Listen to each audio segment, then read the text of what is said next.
안녕하세요. 오늘 저희는 서양 문명사에서 정말 중요한 책이죠. 바로 성서에 대해 학문적으로 파고든 자료들을 좀 살펴보려고 합니다. 네, 안녕하세요. 성서가 사실 많은 분들에게 영감을 주지만 또 오해도 많이 받는 책이라고들 하죠. 맞아요. 그래서 오늘 볼 자료는요. 지난 한 200년 동안 성서 학자들이 발견한 내용하고 또 일반 대중이나 신앙인들이 이해하는 것 사이에 좀 거리가 있다. 이런 점을 지적하고 있어요. 네, 그 간극이 상당히 크다는 거죠. 이번 시간에는 그래서 그 신학교 같은 데서 주로 사용하는 역사 비평적 방법이라는 걸 통해서 성서를 학문적으로 어떻게 보는지 그 관점을 좀 알아보는 게 목표입니다. 아, 네, 역사 비평적 방법 중요하죠. 근데 이게 뭐 성서 내용이 맞다 틀리다 혹은 신앙이 어떻다 이런 이야기는 아니고요.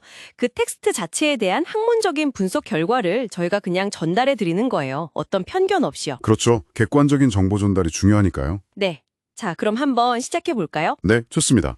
사실 흥미로운 게 뭐냐면요. 말씀하신 대로 고고학, 고대 언어학, 역사 분석, 문학 분석 이런 연구가 지난 200년 동안 엄청나게 쌓였다는 거예요.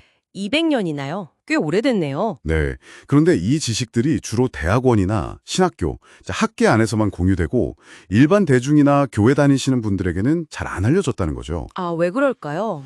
자료에 따르면 학자들이 좀 더 적극적으로 소통하지 않았을 수도 있고 아니면 일부 목회자분들이 신학교에서 배운 내용을 교인들과 나누는 걸 좀 꺼렸을 수도 있다는 분석이 있어요. 그럴 수도 있겠네요. 결과적으로는 많은 분들이 그냥 성서 내용 자체뿐만 아니라 학자들이 성서에 대해 뭐라고 하는지조차 잘 모르게 된 그런 상황이라는 지적입니다.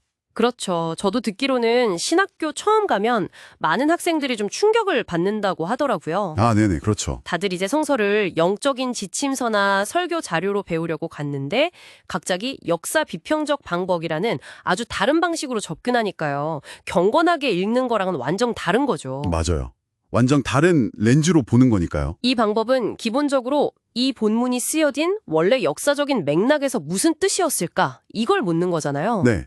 그래서 진짜 저자가 누군지, 언제 어떤 상황에서 썼는지, 또 어떤 자료를 참고했는지, 그 자료들끼리 혹은 저자들끼리 좀 다른 관점이나 모순은 없는지, 심지어 원문 자체가 옮겨 적는 과정에서 바뀌진 않았는지, 이런 것들을 파고드는 거죠. 이야, 정말 철저하게 분석하는 거네요. 네.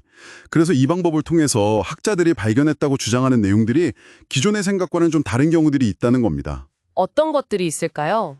크게 몇 가지로 나눠볼 수 있는데요. 첫 번째는 이제 저자 문제입니다. 예를 들면 모세가 구약의 첫 5권, 그 모세 오경이라고 하죠.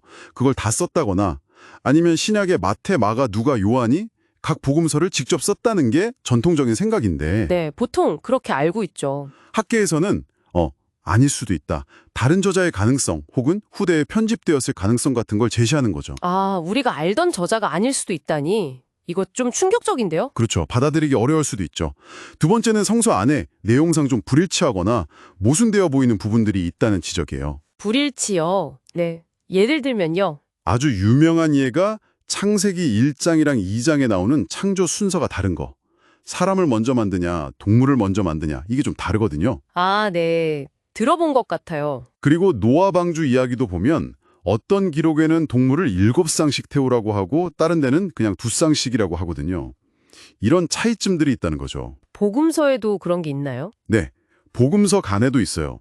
예수님이 성전을 깨끗하게 하신 시점이 마가복음에서는 사역 마지막 주인데 요한복음에서는 사역 초기로 나오거든요. 아, 시점이 다르군요. 또 베드로가 예수님을 부인한 횟수도 마가복음은 닭이 2번 울기 전에 3번 부인한다고 되어 있는데 마태복음은 그냥 닭 울기 전에 3번 부인한다고 되어 있고요.